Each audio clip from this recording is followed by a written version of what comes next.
Fonds de développement des cultures urbaines, chers bénéficiaires du 6e appel du Fonds de développement des cultures urbaines, chers partenaires de la presse, distingués invités en vos rangs, grades et qualités. Moi, c'est d'abord par remercier Samira pour sa belle prestation, ponctuée de messages puissants, pertinents, mais surtout véridiques. Les cultures également sont des cadres d'expression, de la véritable description des réalités de nos environnements socio-économiques, culturels et immédiats. Quelle que soit la forme, ces acteurs nous permettent d'avoir des miroirs pour nous regarder en face et de se dire, nous dire les vérités, parfois, pour nous n'admettons pas. Merci pour les puissants messages. Donc c'est un honneur pour moi et une joie immense de vous accueillir ce matin à la Maison de la Culture du 17 à l'occasion de la cérémonie de remise des subventions du 6e appel du Fonds de développement des cultures urbaines. Et je vous adresse mes remerciements pour avoir honoré de votre présence cette cérémonie. Chers acteurs des cultures urbaines, nous nous réunissons aujourd'hui pour célébrer votre contribution exceptionnelle à la culture sénégalaise. Et en vous remettant ces chèques, nous voulons reconnaître le rôle précieux que vous jouez dans la vie de nos villes et conscient de l'importance que jouent les cultures urbaines dans le développement de la culture sénégalaise en général, en raison de son influence sur les jeunes et sa capacité à refléter les réalités sociales, économiques et politiques du pays.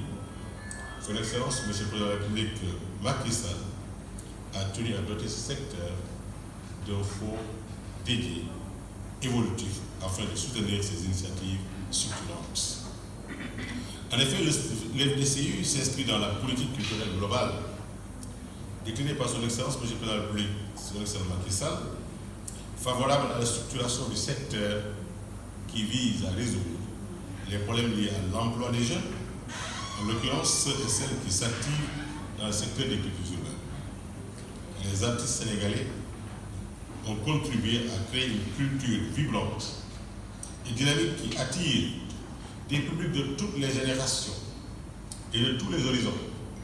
Ces artistes ont usé de leur créativité et de leur talent pour aborder des sujets tels que l'identité, vous l'avez fait tout à l'heure, Samira, la politique, l'amour et la vie quotidienne, ce qui leur a permis de transmettre des messages importants à la société. De plus, les cultures urbaines ont contribué à promouvoir l'inclusion et la diversité, offrant des opportunités à des personnes de différentes régions, religions, ethnies et classes sociales. Elles ont également permis de mettre en avant les talents et les compétences des femmes qui historiquement ont été sous-représentées dans le secteur culturel. Permettez-moi, avant de poursuivre, d'évoquer ici quelques statistiques de ce fonds, qui depuis sa mise en place entre 2017 jusqu'en 2022 et 2022 a permis de financer en moyenne 116 projets par an. Et sur cette période, le nombre de projets financés a connu une croissance d'au moins 33% tous les ans. L'analyse détaillée du nombre de projets reçus permet de relever une augmentation de plus de 101 projets reçus entre 2019 et 2020, de plus de 143 projets reçus entre 2020 et 2021 et de plus de 190 projets reçus entre 2021 et 2022. Ces chiffres témoignent du dynamisme des acteurs du sous-secteur des cultures urbaines, notamment dans la région de Dakar, qui concentre à elle seule 57% des projets reçus, dont 54% financés en 2022. Notons également que les bénéficiaires, même qui parfois le sont et sont rattachés à Dakar, nous viennent des régions de l'intérieur du pays. Moi-même, pour me comptabiliser, à Dakar, dans bien des choses, mais je suis de Creux de Pâté, je suis villageois, je ne suis pas urbain. Mais je vis à Dakar, j'ai étudié et j'y travaille. Ils sont nombreux comme ça aussi, les Salou Salou, les Casamançais, les Jolof Jolof, mais qui sont dans le monde des cultures urbaines, de bons rappeurs à Dakar, qu'on comptabilise à Dakar, mais qui sont bien évidemment d'ailleurs. Nous avons cependant constaté que depuis 2 ans, certaines régions sortent du lot et voient le nombre de candidatures évoluer du simple au triple. J'étais impressionné par ce que j'ai noté comme percée à Tambacounda. Je ne m'imaginais même pas qu'il y ait une possibilité de cette forme d'organisation des cultures urbaines dans ces localités très éloignées de Dakar, comme ailleurs d'ailleurs.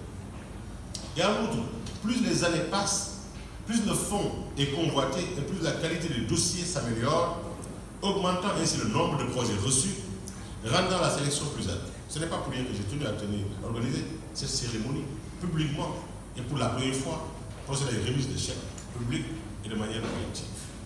C'est aussi une façon de sensibiliser les uns et les autres et également de montrer que les désirs sont une maison de verre. Tout y est fait de la manière la plus dynamique, la plus équitable et la plus transparente.